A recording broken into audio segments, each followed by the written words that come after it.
এর মানে নামাজ আল্লাহকে রাজি করার জন্য নামাজ পড়তে হবে। এজন্য আমরা দুনিয়াতে কেউ থাকবো না, থাকার জায়গা দুনিয়া না, এখানে ঈমান আর আমল বানানোর জায়গা। আর মাল আর মুখ এটা পড়ে থাকবে, ওয়ারিসেরা সেটা ভাগ করে নেওয়ার জন্য। কিন্তু ঈমান আর আমল আমার সঙ্গে যাবে, আর মাল আর মুখ পড়ে থাকবে। এজন্য ঈমান তৈরি করার জন্য এরকম দরকার আছে আল্লাহর রাস্তায় বের হওয়ার জন্য। ঈমান পাকা হয় দুই রাস্তার মেহনত করবে, একটা হলো দাওয়াত আর হিজরত। দাওয়াত দিতে হবে মানুষের ময়দানে, আর ঘর বাড়ি ছাড়ি হিজরত করতে হবে। আল্লাহ তাআলা প্রত্যেক নবীকে হিজরত করাইছে, ঘরে বসে কিছু নাই, আল্লাহর রাস্তায় বের হতে হবে। আল্লাহর রাস্তায় যখন কোনো মানুষ দিন শিখার উদ্দেশ্যে বের হয়, আল্লাহ তাআলা বলছে আমি তার পেছনে যত গুনাহ আছে আমি সব মাফ করে দিই, জান্নাতে আগুন তাকে দান করবে। এত বড় কাম, দাওয়াতের কাম। এই জন্য হুজুর সাল্লাল্লাহু আলাইহি ওয়াসাল্লামের জীবনে 63 বছর বয়স, হুজুরের জীবনের বয়স কত? 63। 40 বছর আখলাকের উপর মেহনত করেছে। কত বছর? 40 বছর আখলাকের উপর মেহনত করেছে, ঈমানের উপর মেহনত করেছে হুজুর 13 বছর।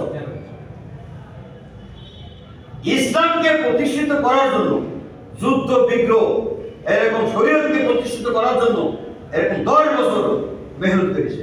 এই মোট হুজুরের বয়স হলো 63। আখলাক তার ভালো, হুসনে আখলাক, তার সব অনেক কিছু পায় গেল। কথাটা বুঝে আসতেছে? এই জন্য একটা মানুষ নামাজ, রোজা, হজ, যাকাত সব পেছনে মাথায় তুলবে, কিন্তু লোকটার আখলাক ছিল ভালো না। বলে সমস্ত আমল কাটতে কাটতে কাটতে কাটতে আর কিছুই তার থাকলো না, তাকে অর্ধমুখে জাহান্নামে ফেলবে।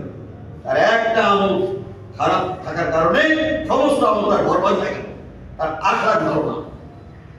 আখলাকের মধ্যে 70 নাম্বার, কালেমা, নামাজ, রোজা, হজ, যাকাতের মধ্যে 30, মোট হলে 100। এজন্য তার আখলাক ভালো, তার সব ভালো। একটা বাইরের কোনো লোক যখন আসে তখন জিজ্ঞাসা করে যে ওই লোকটা কেমন, ওই গ্রামের লোকটা কেমন কম।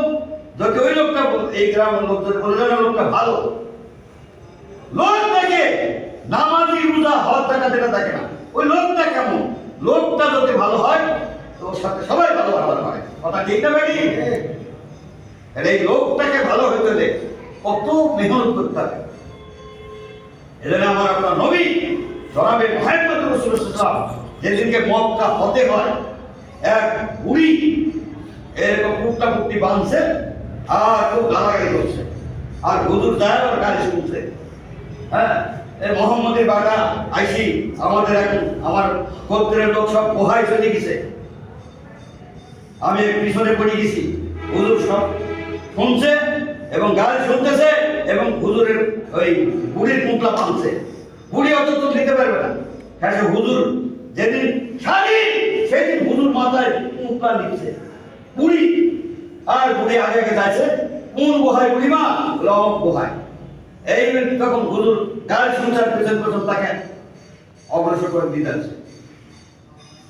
এই গুহার থেকে ওরা গোত্রের লোক 12 বছর, ও বুড়ি মা কাকে তুমি সঙ্গে টেনে আসবে, এর কারণে তো আমরা গুহায় পড়লাম।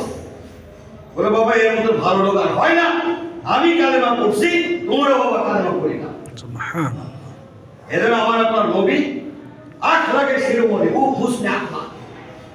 এজন্য হুজুরের আখলাকে আমাদের আখলাক হতে হবে, হুজুরের চরিত্রকে চরিত্র বানাতে হবে, প্রত্যেকটা কায়কারণের মধ্যে রাখতে হবে। এজন্য কালেমা দুটো অংশ, একটা হলো লা ইলাহা ইল্লাল্লাহ, দ্বিতীয় অংশ হলো মুহাম্মাদুর রাসূলুল্লাহ। তাহলে এরপর আমাকে উঠতে হবে। এজন্য আল্লাহ তাআলা আমাকে আপনাকে বুঝার তৌফিক দান করুন। যেহেতু আমাদের হাত অল্প, আমরা হচ্ছি হাইব্রিড উম্মত। আমার আপনার নবী বিশ্ব নবী, আর আমাকে আপনাকে আল্লাহ তাআলা সৃষ্টি করেছে বিশ্ব নবীর বিশ্ব উম্মত হিসাবে। আমার আপনার দাম তো আল্লাহ বানাইছে। আমরা কয় উম্মত? আমরা সেরা উম্মত, আমরা দামি উম্মত। আল্লাহ আমাদেরকে দামি করেছে। তাহলে এই সুযোগটা, হাইব্রিড উম্মত আমরা, অল্প আমল করবে বেশি সব জান্নাতে চলে যাবে। কারণ আগেকার নবীদের বয়স ছিল বেশি, আগেকার নবীর উম্মতের বয়স ছিল বেশি, 1000-1200 এরকম তারা হাঁটতি, তারা কবরে চলে গেছে। ওদের আগে এই মুহাম্মদ রাসূলুল্লাহ উম্মতকে দিয়ে জান্নাতকে উদ্বোধন করাবে। এই 60-70 বছরকার দিন থেকে এর মারা এরা এত দাম কিসের? এরা কয় উম্মত কিয়ামত পর্যন্ত কোন নবী আসবে না, এই নবুয়তের যে জিম্মাদারি এই উম্মতের পুরো আল্লাহ দান দিয়ে দিয়েছে। এদের দাম বেশি, কথাটা বোঝা গেছে? এদের আমাদের দাম যদি আমরা নিজে না বুঝি, এর আগে আম গাছ লাগাতাম, 5 বছর 7 বছর পর আম ধরতো, কথা ঠিক না বেটি? আর এখন ধরা আম, এত বড় বড় বড় বড় আম ধরা, ভ্যানে গেলি আগে খাও তারপর লাগাও, আগে আম খাও তারপরে আমের মজা বুঝাই তারপরে লাগাও। আমরা হাইব্রিড উম্মত, আগে নগদ আল্লাহ তাআলা আমাদেরকে দান করছে। বলে আল্লাহর রাস্তায় যখন কোনো মানুষ সিরাতে বের হবে, আল্লাহ তার গুনাহকে মাফ করে দিবে, নগদ না। কথাটা বুঝা আসতেছে? এজন্য আল্লাহ তাআলা আমাকে আপনাকে বুঝার তৌফিক দান করুন। এখানে আমরা সবাই এই কাজের দিনে আমরা সবাই চেষ্টা করব যে এই কাজটাকে আগে বাড়ানোর জন্য। ইনশাআল্লাহ বলেন ইসলাম কারা কারা আল্লাহ